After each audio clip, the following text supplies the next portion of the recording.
sobrang nakakabahala yung vision ko kasi ang hirap siyang pagmasdan kasi nakikita ko. Kumbaga parang andun ako pero wala ako doon po nakita ko yung mga pangyayari. Kung ilan yung mga namatay, ilan yung nadamay.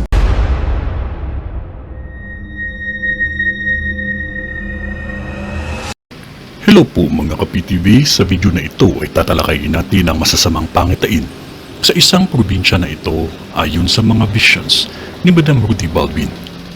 Pero kung ikaw ay hindi pa nakasubscribe sa aking channel, baka naman.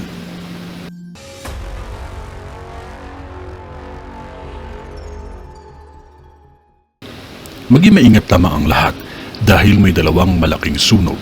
Malaki ito at mahirap apulahin dahil isa dito, hirap pumasok ang mga bumbero dahil nasabayan ito ng hangin kahit sa mainit na panahon. Ang isang sunog may nakakita akong mga nagtitinda, may nakikita akong kulay blue, at may mga pwesto na nakatambak na gulong ng sasakyan. Hindi din ito malayo sa lugar na kung saan may chapel at barangay hall. Hindi ito kalayuan sa school at pintahan ng mga ginagamit sa bahay at nagtitinda ng mga lutong pagkain.